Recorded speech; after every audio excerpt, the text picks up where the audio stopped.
दशम परिच्छेद। त्वमक्षरं परमं वेदितव्यं, त्वमस्य विश्वस्य परं निधानं, त्वमव्ययः शाश्वतधर्मगोप्ता,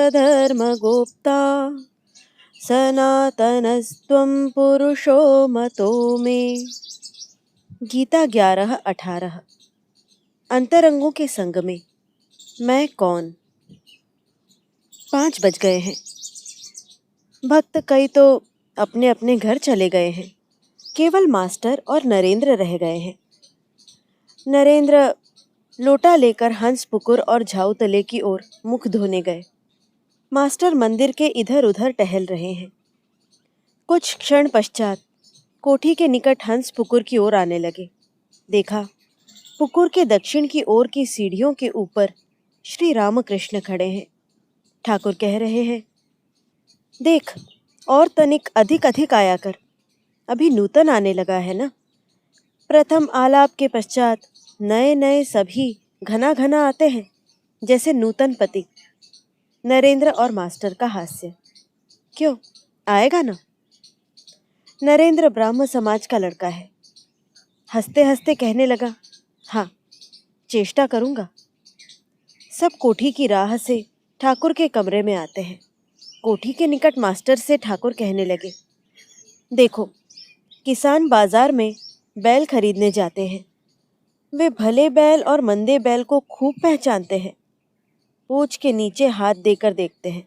कोई कोई बैल पूंछ में हाथ देने पर लेट जाता है, उस बैल को नहीं खरीदते। जो बैल पूंछ में हाथ देने पर तड़िंग मड़िंग करके छिनमिनाकर उछल पड़ता है, उसी बैल को पसंद करते हैं। नरेंद्र है उसी बैल की जात, भीतर खूब तेज है। यह कहकर ठाकुर हंसते हैं। और फिर कोई कोई जन होता है, जैसे भीगा चिड़वा, तेज नहीं, जोर नहीं, गिल गिल करता है। संध्या हो गई। ठाकुर ईश्वर चिंतन करते हैं। मास्टर से कहा, तुम नरेंद्र के संग बातचीत करो, मुझे बताना कैसा लड़का है। आरती हो गई। मास्टर काफी देर पश्चात चांदनी के पश्चिम की तरफ नरेंद्र को मिले। परस्पर बातचीत होने लगी। नरेंद्र ने बताया, मैं साधारण ब्राह्म समाज का हूँ, कॉलेज में पढ़ता हूँ, इत्यादि। रात हो गई है। मास्टर अब विदा ग्रहण करेंगे, किंतु जा नहीं पा रहे हैं। तभी नरेंद्र के निकट से आकर ठाकुर श्री रामकृष्ण को खोजने लगे। उनका गाना सुनकर हृदय मन मुग्ध हो गया। बड़ी साध है कि फिर उनके श्रीमुख से और गाना सुने। खोजते खोजते देखा, माँ काली के मंदिर के सम्मुख नाट मंदिर के मध्य ठाकुर एकाकी टहल रहे हैं। माँ के मंदिर के दोनों ओर प्रकाश जल रहा है। बृहत नाट मंदिर में एक ही रोशनी जल रही थी, क्षीण आलोक। आलोक और अंधकार मिश्रित होने से जैसा होता है, नाट मंदिर में उसी प्रकार का दिखाई दे रहा था।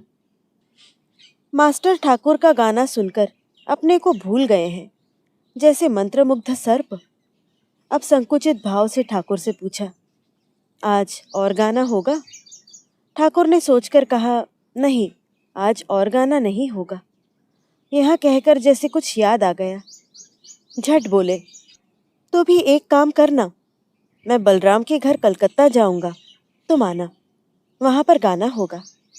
मास्टर, जी अच्छा। श्री रामकृष्ण, तुम जानते तो हो बलराम बसु को?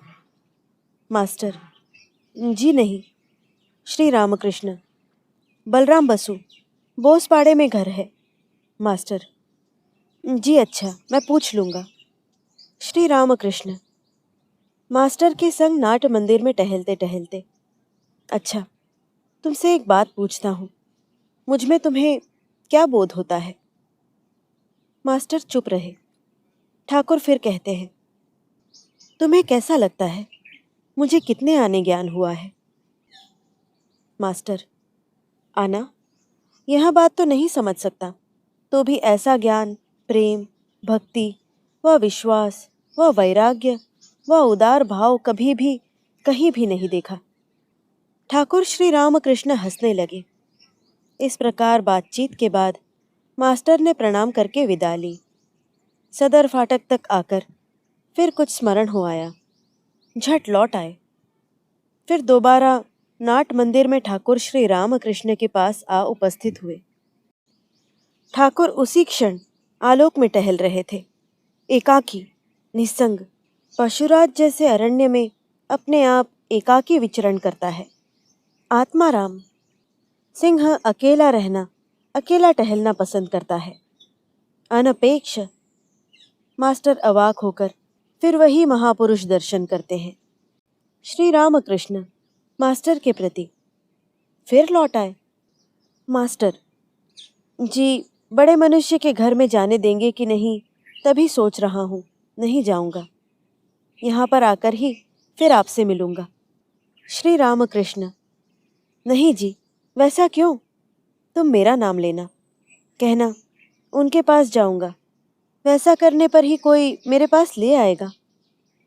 मास्टर ने जो आज्ञा कहकर फिर प्रणाम करके विदा ली।